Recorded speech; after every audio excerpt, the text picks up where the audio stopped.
Hello and welcome to बंगजय बंधुरा आशा करी তোমরা সবাই ভালো আছো। আজ কিন্তু ফুটবলের সব ভালো খবর নিয়ে কিন্তু হাজির হয়ে গেছি। ইস্ট বেঙ্গলকে নিয়ে কথা হবে।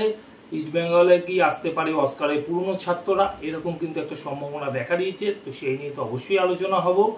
ভারতীয় ফুটবলারই বা কে হতে পারে ইস্ট বেঙ্গলে, সেই নিয়ে কথা হবে। এবং এছাড়া অময় ঘোষাল কিন্তু ছাঁটাই হতে চলেছে ইস্ট বেঙ্গল থেকে। সিটিও পদ যেটা আছে সেই পদ থেকে তার কাজ নিয়ে বিরক্ত ইমামি ম্যানেজমেন্ট, সে নিয়ে আলোচনা। আপুইয়া কি খেলতে পারবে আর প্লে অফ সেমিফাইনালে, কামিংসেরই বা কি হবে আগামী মরশুমে, তো সব খবর নিয়ে কিন্তু আজকে হাজির হয়েছি। তো তোমরা সব খবর জানবে। তার আগে বলবো যে আমার চ্যানেল বঙ্গজয়কে তোমরা বেশি করে লাইক, শেয়ার আর কমেন্ট করো। আর চ্যানেলে যারা নতুন এসছো তারা অবশ্যই সাবস্ক্রাইব করে বেল বাটনটা অন করে দাও, যাতে ফুটবলের সব নোটিফিকেশন তোমরা রোজকার মতন পেতে থাকো। তো চলো আজকের খবর শুরু করা যাক। আমি আসি থংবই সিংটো। এই মুহূর্তে কিন্তু ইমামি ম্যানেজমেন্ট তাকে রিক্রুট করেছে ইস্ট বেঙ্গলের জন্য, এবং তার কাজ কি হবে সেটা এখনো পর্যন্ত জানা না গেলেও কিন্তু যেটা জানা যাচ্ছে যে তাকে দিয়ে কিন্তু এই মুহূর্তে যে প্লেয়ার রিক্রুটমেন্টের ব্যাপারটা আছে সেটাই কিন্তু দেখবে থংবই সিংটো। থংবই সিংটোকে এর আগে আমরা দেখেছি লাজং এফসির কোচিং করাতে, এবং পরবর্তী সময় তিনি হায়দ্রাবাদ এফসির কোচ হিসেবেও দেখেছি পুরো দেশি ফুটবলারদের নিয়ে খেলাতে গত মরশুমে। তো এই মুহূর্তে যা খবর তা হলো কিন্তু থংবই সিংটো ফুটবল ডিরেক্টর হিসেবে Emami east Bengal FC private লিমিটেডে যোগ দিয়েছেন, এবং গতকাল শহরে এসে কিন্তু ইমামি হাউসে বোর্ড কর্তাদের সঙ্গে আলোচনায় অংশ নিয়েছিলেন। মূলত দলের সিটিও অমিয় ঘোষালের কাজে কিন্তু বিরক্ত ইমামি ম্যানেজমেন্ট, তাই তার দায়িত্বে থাকা ফুটবলার স্কাউট ও সই করানোর বিষয়টি কেড়ে নিয়ে থংবইয়ের হাতে তুলে দেওয়া হচ্ছে কিন্তু এই মুহূর্তের খবর। অময়কে ক্লাবের কর্তারা নিয়োগ করেছিল কোম্পানিতে, ফলে তার ভবিষ্যৎ ও দায়িত্ব কি হতে চলেছে সেটা নিয়ে কিন্তু প্রশ্ন উঠেছে। এবং এই মুহূর্তে যা খবর তাতে কিন্তু যে সমর্থকরা যেটা বলে সেটা হচ্ছে মোহনবাগান সাপোর্টার অময় ঘোষালকে প্লেয়ার রিক্রুটের দায়িত্ব থেকে কিন্তু সরানো হবে, সেই সাথে তার স্যালারি ও ইমামি আর দেবে না।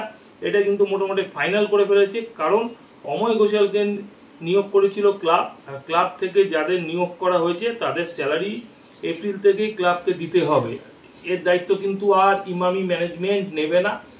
তো অময় ঘোষাল যদি থাকে তাহলে কিন্তু তার দায়িত্ব কিন্তু ক্লাবকে নিতে হবে, তার স্যালারি কিন্তু ক্লাব ম্যানেজমেন্টকেই দিতে হবে। অন্যদিকে টিম গঠনের সম্পূর্ণভাবে ইমামি করবে, ক্লাব কর্তৃপক্ষের কোনো ভূমিকা থাকবে না টিম গঠনে।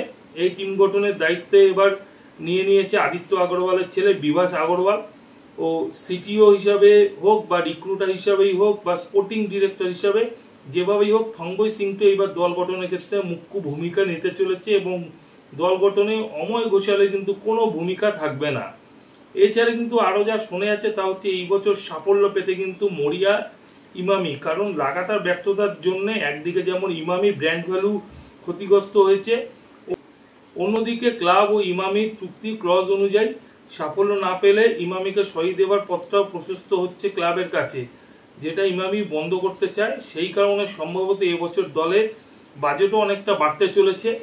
যেটা উঠে আসে সেটা হচ্ছে কিন্তু অস্কার ব্রুজো এবং ইমামির মধ্যে কিন্তু যোগসূত্র রক্ষা করবে থংবই সিংটাই। এর মাঝে কিন্তু কাউকে আর আসতে দেওয়া হবে না, মানে বুঝতেই পারছো এখন থেকে ইমামি ম্যানেজমেন্ট আর থংবই সিংটো কিন্তু ইস্ট বেঙ্গলের পুরো ব্যাপারটা দেখাশোনা করবে। আর তার সাথে কিন্তু থাকছে অবশ্যই কোচ অস্কার ব্রুজো। এই তিনজনের ত্রিফলা হয়ে কিন্তু ইস্ট বেঙ্গল টিমটাকে চালানো হবে। এর মধ্যে কিন্তু ইস্ট বেঙ্গল কর্তাদের রিক্রুট করা যেসব মানুষজন আছে বা লোক আছে,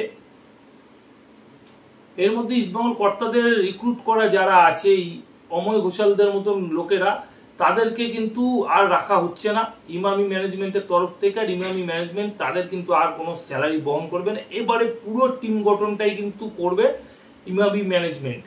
তো এখন দেখার যে ক্লাব কর্তারা এটা কতটা মেনে নেয়। ক্লাব কর্তাদের সাথে কিন্তু একটা ইমামি ম্যানেজমেন্টে কিন্তু দূরত্ব বাড়া কিন্তু শুরু হয়েছে। একটু মোহনবাগান সুপার জায়ান্টের খবর। মোহনবাগান সুপার জায়ান্টের কিন্তু আপুইয়া ভারতের হয়ে খেলতে গিয়ে বাংলাদেশ ম্যাচে চোট পেয়েছিল গোড়ালিতে, জানি কিন্তু একটু চিন্তা ছিল, কিন্তু এই মুহূর্তের খবর আপুইয়ার চোট কিন্তু অনেকটাই সুস্থতার দিকে, এবং যা খবর পাওয়া যাচ্ছে তিনি কিন্তু প্লে অফ সেমিফাইনালে খেলতে পারবেন মোহনবাগান সুপার জায়ান্ট জার্সি গায়ে। অন্যদিকে কামিংসকে আগামী মরশুমে রাখা হবে কিনা সেটা নিয়ে কিন্তু এখনো পর্যন্ত ধন্দে আছে মোহনবাগান সুপার জায়ান্ট। তারা চাইছে নতুন কোনো আরো ভালো বিদেশি নিয়ে আসতে, এবং খরচা করতে দেদার ভাবে খরচা করছে যারা মোহনবাগান সুপার জায়ান্ট ম্যানেজমেন্ট, সেই কারণে কিন্তু আরো ভালো নতুন বিদেশি নিয়ে আসতে চাইছে। অন্যদিকে কামিংস চাইছে যে তার সাথে যে চুক্তিটা আছে সেই চুক্তির কিছুটা অঙ্ক পরিমাণ কমিয়ে তিনি মোহনবাগান সুপার জায়ান্টে থেকে যেতে চাইছে। এখন দেখার যে কামিংস আর মোহনবাগান সুপার জায়ান্ট ম্যানেজমেন্টের মধ্যে আগামী দিনে যে চুক্তির রফা সূত্র আছে সেটা কিভাবে বেরিয়ে আসে এবং কামিংস আগামী দিনে মোহনবাগান সুপার জায়ান্টে থাকে কিনা। সবশেষে আসি ইস্টবেঙ্গলের একটুখানি দল বদলের খবর। ইস্টবেঙ্গল দল বদলে এই মুহূর্তে কিন্তু একাধিক ভারতীয় ফুটবলারের দিকে নজর আছে। যেমন ইরফানের সাথে কথাবার্তা চালাচ্ছে বলে একটা শোনা যাচ্ছে, ইরফানের দিকে যেমন কিন্তু ইস্টবেঙ্গলের নজর আছে, তেমন কিন্তু হায়দ্রাবাদ এফসি একাধিক ফুটবলারকে কিন্তু টার্গেট করেছে ইস্টবেঙ্গল ম্যানেজমেন্ট। এবং যেহেতু থংবই সিংটো আছে, তো থংবই সিংটোর সাথে কিন্তু হায়দ্রাবাদ এফসির ফুটবলারদের রিলেশন ভালো, তো সেই কারণে কিন্তু আব্দুল রাবি, অ্যালেক্স সারিদের দিকে নজর আছে। কিন্তু সবার সাথে একটু চুক্তি থাকে হায়দ্রাবাদ এফসি, তাদেরকে নিতে গেলে ট্রান্সফার ফি দিতে হবে, তো সেই জায়গাটাও কিন্তু ভাবাচ্ছে ইস্টবেঙ্গল ম্যানেজমেন্টকে। তবে প্রথম যে দুজন ফুটবলারকে টার্গেট করেছে ইস্টবেঙ্গল হায়দ্রাবাদ এফসি থেকে, সেই দুজন ফুটবলার হলে অ্যালেক্স সাজি এবং আব্দুল রাবি। এই দুই ফুটবলারদের সাথে কিন্তু কথাবার্তা চালাচ্ছে থংবই সিংটো, এবং এদের যারা এজেন্ট আছে তাদের সাথে কিন্তু এই মুহূর্তে কথাবার্তা শুরু হয়েছে থংবই সিংটোর। আর যা খবর, আব্দুল রাবি কিন্তু ইস্টবেঙ্গলে সই করার ব্যাপারে অনেকটা এগিয়ে আছে অ্যালেক্স সাজির তুলনায়। এখন দেখা যাক আগামী দিনে আব্দুল রাবি, অ্যালেক্স সাজি এরা কেউ ইস্টবেঙ্গলে আসে কিনা। ইস্টবেঙ্গলের কিন্তু ইস্টবেঙ্গলের জন্য ভালো হবে। আর ইস্টবেঙ্গল কিন্তু অবশ্যই দুজন সাইড ব্যাকের খোঁজে আছে, দুজন সাইড ব্যাক এবং একজন রাইট উইং। এই তিনটে ভারতীয় ফুটবলারকে সবার আগে কিন্তু সই করাতে চাইছে ইস্টবেঙ্গল ম্যানেজমেন্ট। আর ইস্টবেঙ্গল কোচ অস্কার ব্রুজো কিন্তু তিনজন বিদেশির নাম কিন্তু এই মুহূর্তে পাঠিয়েছে ইমামির কাছে। সেই তিনজন বিদেশি কিন্তু তারই পুরনো ছাত্র। মিগুয়েল ফেরেরা, আমি আগেই বলেছিলাম মিগুয়েল ফেরেরার কথা, যে মিগুয়েল ফেরেরাকে নিতে চাইছে ইস্টবেঙ্গল ম্যানেজমেন্ট, তার সাথে কথাবার্তাও কিন্তু চালাচ্ছে।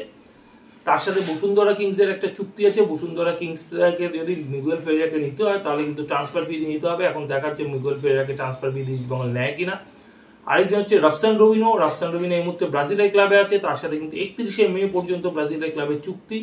এরপর কিন্তু রাফসান রবিনো ফ্রি ফুটবলার হয়ে যাচ্ছে। তাকে যদি সই করাতে হয় তাহলে তো কিন্তু ডাইরেক্টলি সই করানো যাবে, কিন্তু রাফসান রবিনোর যা টাকার পরিমাণ অঙ্ক আছে, তার যেই চাহিদা আছে সেটা যদি ফুলফিল করতে পারে ইস্টবেঙ্গল ম্যানেজমেন্ট, তাহলে কিন্তু রাফসান রবিনোর আসার কিন্তু একটা সম্ভাবনা থাকছে ইস্টবেঙ্গলে আগামী দিনে।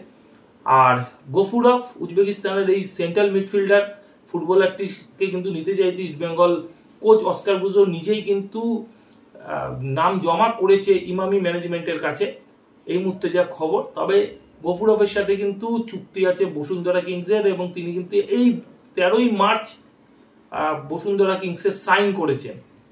তার উজবেকিস্তানের ক্লাব থেকে আবার তিনি বসুন্ধরা কিংসে ব্যাক করেছেন এবং 13ই মার্চ সাইন করেছে। তো এখন বসুন্ধরা কিংস থেকে যদি বেঙ্গল এই ফুটবলারটিকে আনতে হয় তাহলে কিন্তু হিউজ পরিমাণে একটা ট্রান্সফার ফি দিতে হবে।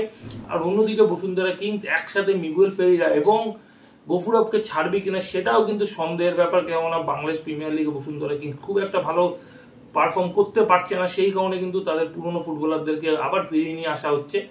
তো এখন দেখার যে গফুরভ কে ইস্টবেঙ্গল আনতে পারে কিনা। তবে গফুরভের নামটা অস্কার ব্রুজো ইস্টবেঙ্গল ম্যানেজমেন্ট মানে ইমামির কাছে পাঠালেও এখনো পর্যন্ত কিন্তু গফুরভ চূড়ান্ত না, কারণ গফুরভকে আনাটা অনেকটাই এই মুহূর্তে ব্যয়, অনেকটাই এই মুহূর্তে কষ্টসিদ্ধ একটা ব্যাপার হতে পারে, কারণ যেহেতু এই মুহূর্তে তিনি সই করেছেন বসুন্ধরা কিংসে।